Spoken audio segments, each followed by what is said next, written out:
Sir आपका नाम? मोहम्मद सिकंदर आजम। मोहम्मद सिकंदर आजम, क्या व्यवसाय है आपका? व्यवसाय अपनी दुकान है, काहे की? वैसे अपन स्क्रैप की। जी, स्क्रैप की दुकान है। हमने सुना है कि आपका कोई संगठन भी है? जी हाँ, सुन्नी यूथ विंग आतंकवाद विरोधी संगठन है, जो एक राष्ट्रीय संगठन है। ये पहला ऐसा संगठन है मुसलमानों का जो आतंकवाद का खुला विरोध करता है। हमारा मकसद संगठन का ये है कि देश और शहर में अमन शांति कायम रहे।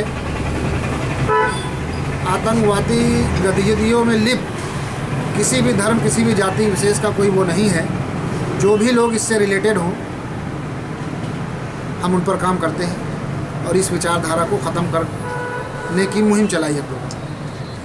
आपने तो क्या आपका जो संगठन है तो आरएसएस से कंबाइंड वही विचारधारा है? जी नहीं जी, अपना संगठन आतंकवाद विरोधी है, आतंकवाद का विरोध करता है जी। ऐसी कोई गतिविधियों का सहयोग नहीं करता है जी, जो समाज और सामाजिक स्तर पर गलत हो।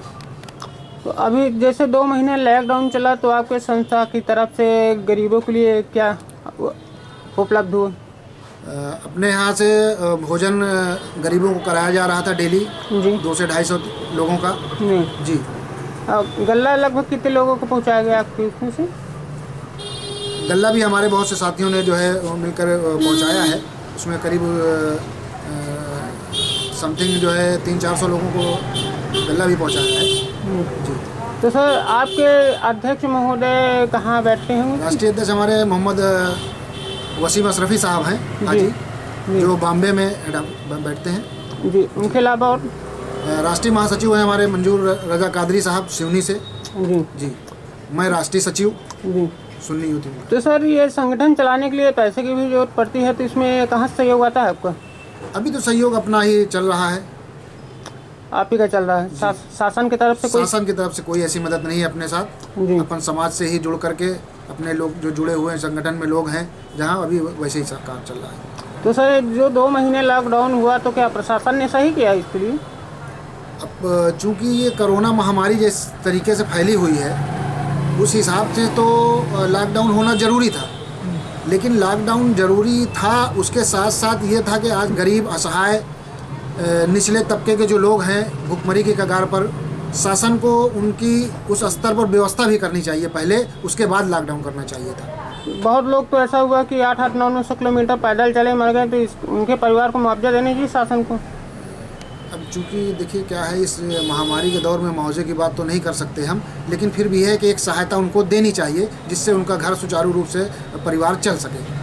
वहीं अभी कुछ दिन पहले हमने खबर छापी थी कि माननीय श्री अरविंद केजरीवाल दिल्ली मुख्यमंत्री जी, हर ऑटो वालों को जो ऑटो बैटरी चलाते हैं उनको 5000 रुपये दिया जाएगा। जी।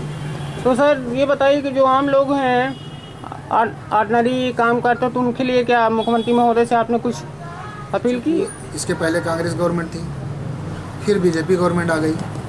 अब ऐसी स्थिति में किसी गवर्नमेंट से ऐसी कोई मांग नहीं की जा सकती, क्योंकि शासन, राज्य खुद इस चीज़ को जान रहा है कि हमारे राज्य में किस तरीके के लोग हैं और किस स्तर तक जो है परेशान मजदूर, गरीब वर्ग जो बाहर थे और आए तो उनके परिवार की परिस्थिति क्या होगी। उस हिसाब से शासन को खुद अपने हिसाब से उनकी मदद पहुंचानी चाहिए।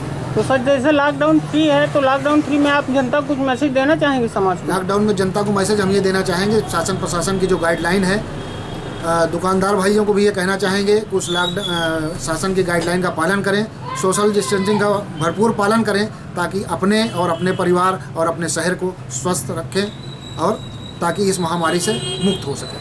लेकिन अभी तो हमने देखा कि आपके बगल में बैंक में वही सोशल डिस्टेंसिंग नहीं है, तो समाज क्या करेगा? ये लोगों में क्या है, जागरूकता अब भी नहीं आ रही है। लोगों को जागरूक होना पड़ेगा, अपनी जिम्मेदारी समझनी पड़ेगी उनको, चूँकि स्वयं ये समझना पड़ेगा कि मुझसे मेरा परिवार जुड़ा हुआ है और परिवार शहर में रहता है तो शहर भी जुड़ा हुआ है, तो इन सबका उनको दायित्व निभाना पड़ेगा और अपनी जिम्मेदारी समझनी पड़ेगी। नहीं समझेंगे तो हाल जहाँ जैसे दूसरे देशों जैसा हाल है वही फैलाते हैं, तो उनके लिए क्या कहेंगे आप मैसेज? के लिए मेरा यही सुझाव होगा कि वो अपने घर परिवार को देखें, और ऐसा कोई मजहब मेरे हिसाब से नहीं है जो ये कहता हो खून खराबा करें, बेवजह लोगों को मारें। ऐसे किसी धर्म में नहीं है किसी भी धर्म जाति के लोग ऐसा जो करते हैं ये सब बहुत गलत है सरासर। मान लीजिए उनके साथ किसी तरीके का कोई भेदभाव या अन्याय हुआ तो हमारे देश का कानून है। हाँ, हमारे देश की कानून व्यवस्था थोड़ी लचर है जिससे लोगों को इंसाफ नहीं मिल पाता है। कुछ लोग भटकते हैं, जिस वजह से भी कुछ लोग ऐसा कदम उठा लेते हैं। लेकिन आज आतंकवाद की जो परिभाषा है, आतंकवाद जिस तरीके से फैल रहा है, इसको गवर्नमेंट को बहुत गंभीरता से सोचने का विषय है। इस विचारधारा को ख़त्म करना होगा। आतंकवादी को ख़त्म करने से आतंकवाद नहीं ख़त्म होगा। आतंकवाद विचारधारा कहाँ से फैल रही है, उस विचारधारा को ख़त्म करना होगा, तब हमारा देश आतंकवाद मुक्त होगा। नहीं कर रहा सोशल डिस्टेंसिंग का पालन।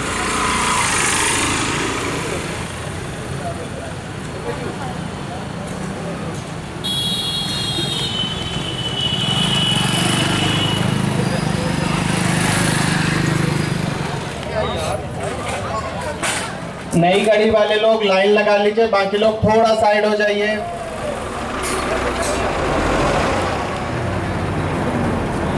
पास रोक लीजिए।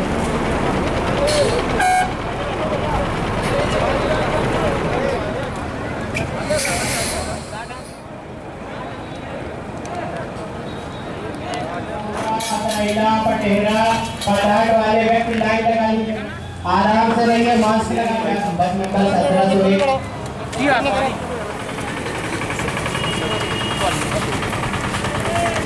1701 दूरी बनाए रहा भर दिया।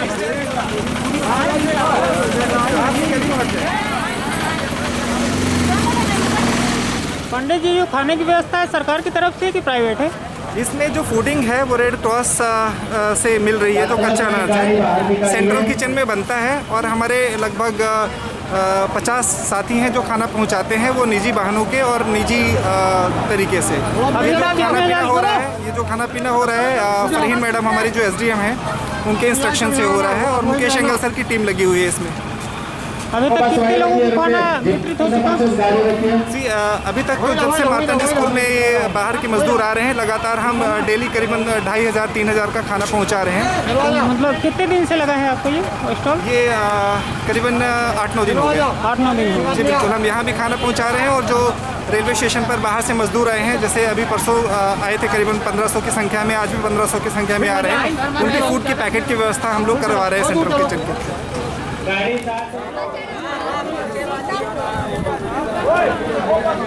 और उनके साथ वालों को बैठ जाने दीजिएगा, फिर बैठिएगा।